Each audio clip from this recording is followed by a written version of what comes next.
राघव चड्ढा आम आदमी पार्टीचे राज्यसभा खासदार शुक्रवारी 24 एप्रिलच्या दुपारी राघव चड्ढा यांनी एक पत्रकार परिषद घेऊन मोठी घोषणा केली।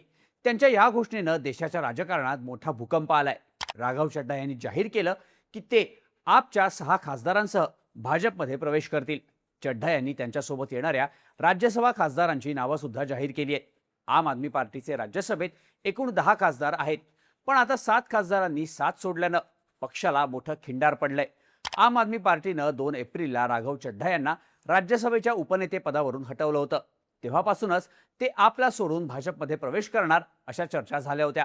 पण आता राघव चड्ढा हे एकटे नाही, तर आपल्यासोबत आणखी 6 खासदार घेऊन गेल्यानं हा आम आदमी पार्टीसाठी प्रचंड मोठा धक्का मानला जातोय। या सगळ्यावर आपकडून सुद्धा प्रतिक्रिया आली आहे। नक्की घडलंय काय? राघव चड्ढा यांच्यासोबत कोणकोणत्या खासदारांनी आम आदमी पार्टी सोडली आहे? यामागचं कारण काय? या घटनेचे राजकीय परिणाम काय होऊ शकतात? सगळा विषय समजून घेऊया त्या व्हिडिओमधून। नमस्कार, मी शार्दूल आणि तुम्ही बघताय बोल भिडू। राघव चड्ढा यांनी शुक्रवारी दुपारी राजधानी दिल्लीत पत्रकार परिषद घेतली। यावेळी बोलताना त्यांनी सांगितलं की आपण भाजपमध्ये प्रवेश करणार आहोत। माझ्यासोबत पक्षाचे 2/3 खासदारही भाजपमध्ये सामील होतील, अशी घोषणा राघव चड्ढा यांनी केली आहे। यावेळी बोलताना राघव चड्ढा म्हणाले, मला गेल्या वर्षापासून जाणवत होतं की मी चुकीच्या पक्षात असलेला योग्य व्यक्ती आहे, म्हणून मी आज आम आदमी पार्टीपासून दूर जाऊन जनतेच्या अधिक जवळ जातोय। राघव चड्ढा पुढे बोलताना म्हणाले की मी या पक्षाचा संस्थापक सदस्य होतो। आम्ही सर्वांनी मिळून पूर्ण निष्ठेनं आणि समर्पणानं दिल्लीमध्ये या पक्षाची उभारणी केली, त्याला पंजाबमध्ये स्थापित केलं। आम्ही या पक्षाचा विस्तार इतर राज्यांमध्ये करण्यासाठीही प्रयत्न केले, पण ज्या पक्षाची स्थापना भ्रष्टाचार नष्ट करण्याच्या संकल्पासह झाली होती, तोच पक्ष आता भ्रष्ट आणि संधीसाधू व्यक्तींच्या हाती गेलाय। त्यामुळे मी हा पक्ष सोडत असल्याचं राघव चड्ढा यांनी जाहीर केलं। आता राघव चड्ढा यांच्या सोबत आणखी कोणकोणत्या खासदारांनी आम आदमी पार्टीची साथ सोडत भाजपमध्ये प्रवेश केलाय ते बघूयात। या प्रेस कॉन्फरन्सला चड्ढा यांच्या सोबत आपचे आणखी 2 खासदार उपस्थित होते। यामध्ये संदीप पाठक आणि अशोक मित्तल यांचा समावेश होता। या दोघांनीही आम आदमी पार्टी सोडून भाजपमध्ये प्रवेश केलाय।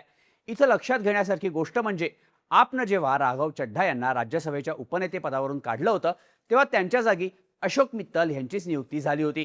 पण आता ते सुद्धा आपची साथ सोडून भाजपमध्ये गेलेत। ईडीनं अलीकडेच म्हणजे 15 एप्रिलला अशोक मित्तल यांच्या निवासस्थानी छापा टाकला होता।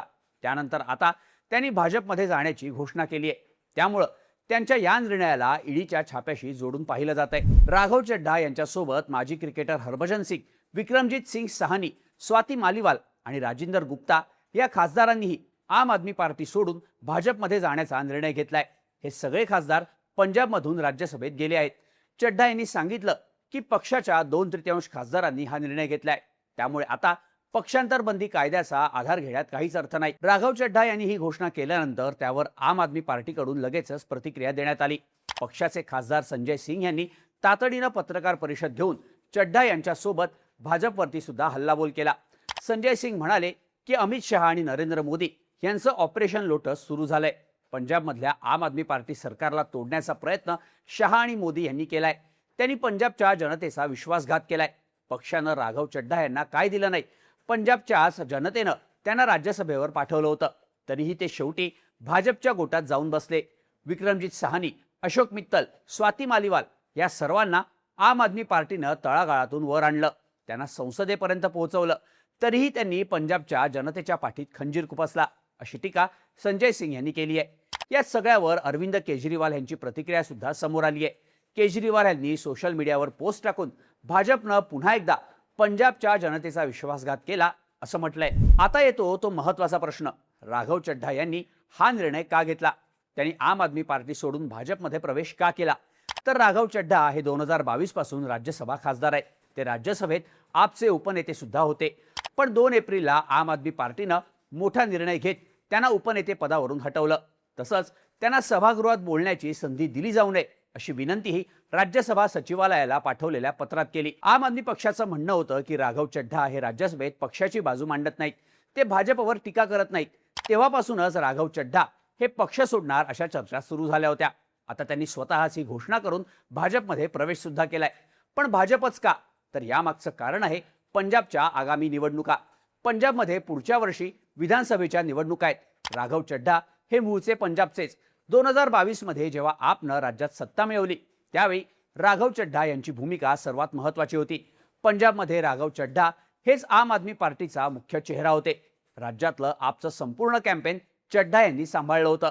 तिकीट वाटपामध्ये सुद्धा त्यांची भूमिका महत्त्वाची होती. आपनं निवडणूक जिंकल्यानंतर भगवंत मान मुख्यमंत्री बनले, पण खरी ताकद राघव चड्ढा यांच्याकडेच आहे असं म्हटलं जायचं. पण पुढे 2024 पासून राघव चड्ढा यांचे आपच्या नेत्यांशी संबंध बिघडायला लागले.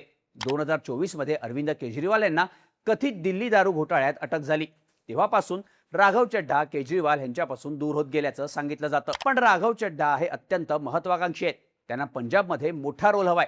त्यांचा पंजाबच्या मुख्यमंत्री पदावर डोळा असल्याचंही अनेकांकडून सांगितलं जातं.